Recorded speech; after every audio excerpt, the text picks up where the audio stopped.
Welcome to your maths class, children. Happy morning to you all.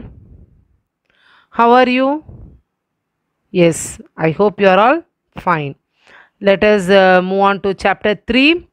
Already we have completed 3 exercise, and today we are moving on to your 4th exercise under chapter 3, that is unitary method. Before we enter into our topic, sorry children, before entering into our exercise, let us learn about what is unitary method.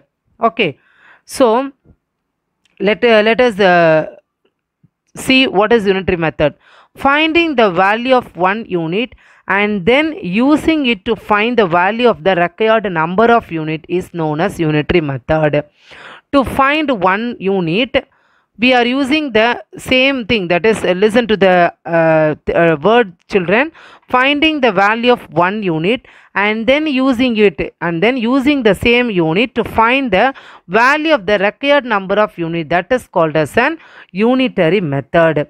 So now we'll just see what are the steps involved in unitary method. What are the steps involved, we will see.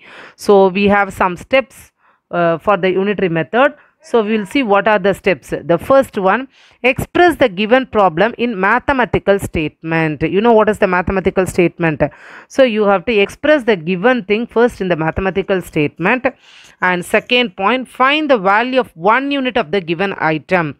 So in case, for example, if they had given in a dozen, for example, dozen means what? 12. Okay, so if they are given the cost of a ball or pen, it is 1 dozen, 180 rupees, means we want 1 dozen is nothing but what? 12.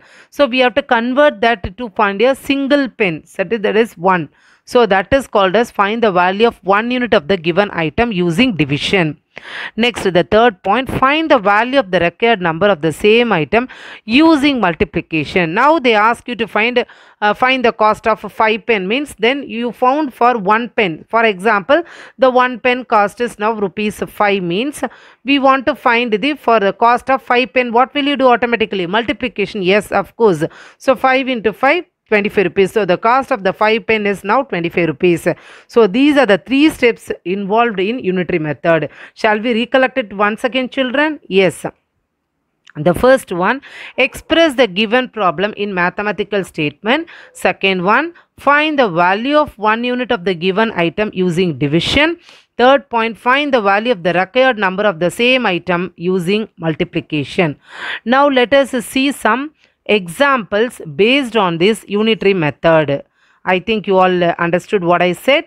So these are the 3 steps first involved in the unitary method. Let us see some examples based on this unitary method. Okay, now the example, first example, let us see to this. Pari wants to buy 5 tennis balls from a sports shop. If a dozen balls cost rupees 180, how much should Pari pay to buy 5 balls? I think you understood what I said. Already I explained. What is the meaning of dozen? 12 balls. Okay, 1 dozen equal to 12. 1 dozen means it present whatever the item it is, 12 it is present. So if a dozen ball costs rupees 180. Shall we move on to the solution, children? Yes. By unitary method, we can solve this as follows. Cost of dozen balls, rupees 180. That means cost of 12 ball equal to 180. This is the first step. Express the given problem in the mathematical statement. What is the second thing? Find the value of one unit of the given item using division. So now you have to find the cost of one ball. So what will you do automatically? You have to do the division. So cost of one ball is equal to 180 divided by 12. So you will get the answer rupees 15. Now the cost of one ball is 15. What is the third step in the unitary method? Find the value of the required number of the same item using multiplication. So now the cost of 5 ball equal to, what is the cost of 1 ball? You got 15. Now multiply that 15 with the 5. So your answer is rupees 75. So here Pari has to pay rupees 75 for 5 balls. Have you all understood, children? So this is called the unitary method. Shall we move on to the exercise problem? Yes, have you all understood? So these are the three steps very important in the unitary method. Now let us move on to the exercise 3.4. Now let us see first fill in the blanks. Let us move on to the fill in the blanks, children. First one, first fill in the blanks. If the cost of 3 pen is rupees 18, then the cost of 5 pen is. So you can do like this, 5 into 18 divided by 3. So in 3 you can cancel 18, 3 6 are. So 5 into 6, your answer is 30. You can do like this, or else already I taught you unitary method means what is the first one? You have to write it in the mathematical statement, that is cost of 3 pen equal to rupees 18. So next one you have to divide, that is the one unit, particular item, one item you have to find the amount. So cost of 1 pen equal to 18 divided by 3, which is equal to 6. Now the last, what is the method? They told you to multiply. Okay, the answer, whatever, how many items they ask, you have to multiply. Now here it is asked the cost of 5 pen. So 5 into 6, 30 is your answer. Like that also you can do it. Okay, children. Now second subdivision, if Karkulali earns rupees 1800 in 15 days, then she earned 3000 in how many days? That is the question. Solution. Let x be the number of days. So 1800 divided by 3000, which is equal to 15 divided by x. Let us do the cross multiplication for this sum. So when you are doing the cross multiplication, x is equal to 15 into 3000 divided by 1800. 2020 you cancel. Again 18 is there, and numerator part 30. Both will you can cancel by 3 tables. 6 3s are 18. Again 10 3s are. Again you can cancel, it is in 2 tables. So when you simplify, you will get 25 days. So your answer is 5 5s are 25 you will get. Okay, children. Now therefore she earns 3000 in 25 days. Second one, say true or false. If the weight of 40 books is 8 kg, then the weight of 15 book is 3 kg. Is it true or false? We have to find. Is it true? How? Let us see. Solution. Weight of one book equal to, that is the 40 books. So we want to find the weight of one book. So 8 divided by 40. So 1 by 5 kg you will get. Hence the weight of 15 book is equal to 1 by 5 into 15 you do. You can cancel it in 3 tables. So 3 kg you are getting. So the answer is true. Okay. Now let us move on to the second true or false. Second subdivision, a car travels 90 km in 3 hours with constant speed. It will travel 140 km in 5 hours at the same speed. We want to find whether it is true or false. Solution. 1 hour the car travels. 90 divided by 3 means 30 km it travels. So in 5 hours, 30 into 5 you will be getting 150 km. But it is in the question 140 it is given. So it is false. Okay. Now let us move on to the problems, children. Problem number 3.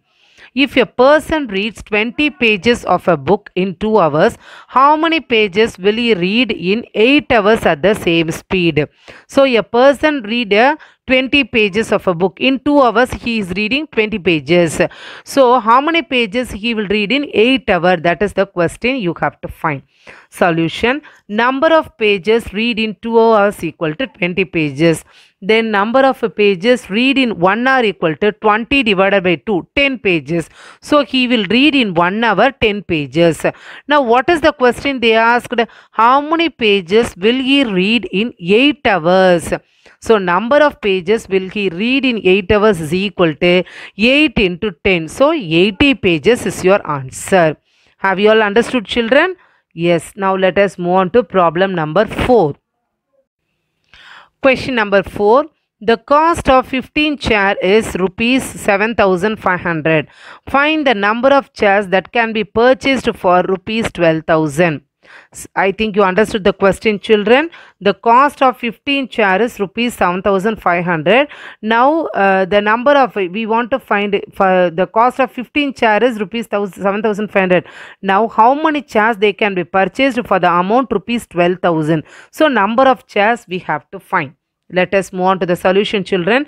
Cost of 15 chair equal to rupees 7,500. Cost of 1 chair is equal to 7,500 divided by 15. You can divide that by 15 table. So your answer is rupees 500. Now number of chairs can be purchased for rupees 500. How many chairs they can purchase? They can purchase one chair. So therefore number of a chair purchased for rupees 12,000. So 12,000 divided by 500. So again the same model, 2020 cancel. So on top you have 120. How many times it will go? 5 24s are 120, 24. So 24 chairs can be purchased for rupees 12,000. Okay, have you all understood, children? Yes, now let us move on to problem number 5. A car covers a distance of 125 km in 5 kg of LPG gas. LP gas. How much distance will it cover in 3 kg of LP gas? So a car, it covers 120 km in 5 kg. Okay, 5 kg LPG gas. Now how much it will cover in 3 kg of LPG? We want to find distance. How much distance it will cover, that we have to find. Solution. Distance covered by a car with 5 kg LP gas is equal to 125 km. So therefore distance covered by a car in 1 kg LP gas means we have to divide 125 by 5. So your answer is 25 km. Now the distance covered by a car with 3 kg LP gas equal to, multiply this 25 with 3 because it is already we found for 1 kg 1 kilogram LP gas it will cover 25 kilometers. Now we want to find 3 kg, so multiply the 25 into 3. So your answer is 75 kilometer. So therefore 75 kilometer can be covered with 3 kg LP gas. Have you all understood, children? Yes. Now today's session is over, children, and now let us continue the balance from problem number 6. We will continue in the next session. Thank you, children.